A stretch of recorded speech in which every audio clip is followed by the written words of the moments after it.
We begin from Tanzania, where activist Boniface Mwangi claims his life is in danger after armed men claiming to be police officers showed up at his hotel room in Dar es Salaam last night, hours after the dramatic deportation of a host of Kenyan opposition leaders led by Karua.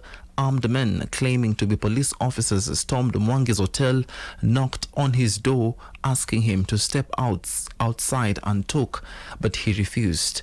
In a video online, Mwangi, who was part of Karua's delegation, expressed fear of abduction, wondering why police officers were conducting a routine inspection in the middle of the night. I'm in Tanzania, Dar es Salaam, and there are officers outside my room who I don't know the reason why they're in my room. I was sleeping, they woke me up, they said they want to see me.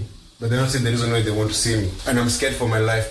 No, I'm worried. What offense have I committed? How do I know you work for the hotel? Slide down your ID, I see you work for the hotel. Either you break the door, because I'm not leaving. Itabidi mvunja mlango. Basi misitoki. Sijafanya makosa yote, natoka niende wapi? Chumba si nimelipia. Meanwhile, former Chief Justice William Mutunga is among high-profile Kenyans who have been detained at the Julius Airport in Dar es Salaam. He is together with Hanifa Aden and Hussein Khalid. The raid on Mwangi's hotel came a day after Kenya's People's Liberation Party leader Karua was arrested, detained and deported hours after they had landed in the Dar es Salaam airport to support Tanzania's opposition leader Tundu Lissu, who is facing treason charges. Karua has now warned of fighting back what she termed as a collaboration by East African governments to oppress its people. We were detained for no offense, for merely seeking to go and stand in solidarity and to observe the trial of Tundu Lissu. We notice that it's like there is now collaboration in oppressing citizens. We want to tell you that citizens of East Africa, and I am one of them, we are not going to take it lying down. To Mama Samia Suluhu, drop the charges against Tundu Lissu. Stop chasing around shadows. As observers, we have nothing to do with what is happening. Reacting to the arrest and deportation, Wiper Party leader Kalonzo Musyoka has condemned the Tanzanian authorities, castigating the move as a threat to democracy and regional integration of the East African states. My mother Karua has been mistreated today. We stand in solidarity with her. Of course, we wish the people, the great people of the United Republic of Tanzania well, even as they prepare for elections, which are later in the year. But we want to say, let us give space for integration of the professions. Pearl Newsbeat. Meanwhile, former Deputy President Gachagua could be arrested over what the state considers insightful comments which could lead the country into civil strife.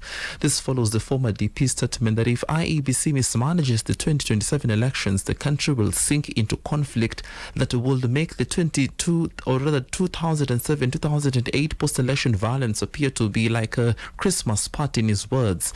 Deputy President Professor Kithure Kindiki said the comments were reckless and dangerous.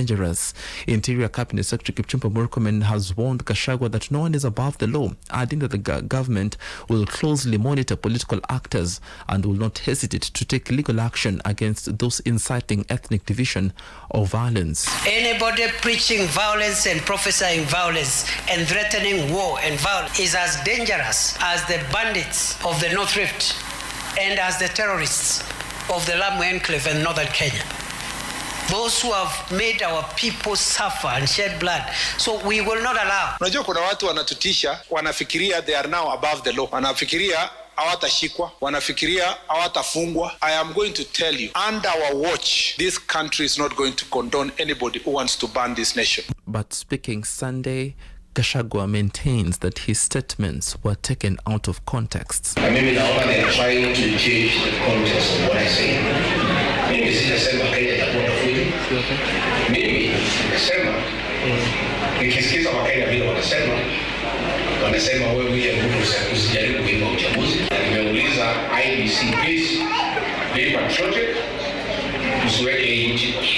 Because history has shown. And Mr. President, why people are concerned that this election will not be free and fair is that you, the chairman of the IEBC, is a friend and a colleague of Josephat Nanok, who is your deputy chief of staff. Pearl Newsbeat. Elsewhere, Mumias East Member of Parliament Peter Salasya is said to be arraigned in court Monday after spending in police custody for 3 nights for hate speech and publishing false information, according to his lawyers. Efforts to have Salasya released on cash bail have been unsuccessful, with his lawyers accusing the police of denying them access to their clans. The lawmaker was arrested on Friday after he was intercepted by over 15 armed individuals claiming to be the DCI after his tour in Isiolo County. Pearl Newsbeat. And KINGSLEY legislator Julius Ruto has called on the Moi University's management to conduct downsizing of its workforce in a way devoid of victimization and discrimination. Speaking in KINGSLEY, Ruto said that it's true that personnel emoluments of the institutions are too high, but the manner in which the exercise has been done is inhumane. Ruto said the exercise was done without public participation, which could have been a large number of workers deciding to move out on their own volition. He has called on the CS for Education to ensure he adheres to the agreement made during his visit to the institution. This week, Moi University issued redundancy letters, or rather last week, the university issued redundancy letters to hundreds of employees as it reports that the institution is overstaffed. The university says the influx of staff is after several of its campuses were given charters forcing staff to return to the main campus. However, the redundancy notices were later suspended by a High Court order in Eldoret. In a ruling delivered by Lady Justice Moreno Nyango, the court ordered the suspension of the letters pending the hearing and determination of a petition filed by the university's academic staff union. Pearl Newsbeat. And across the borders, the former U.S. President Joe Biden has been diagnosed with the prostate cancer that has spread to his bones.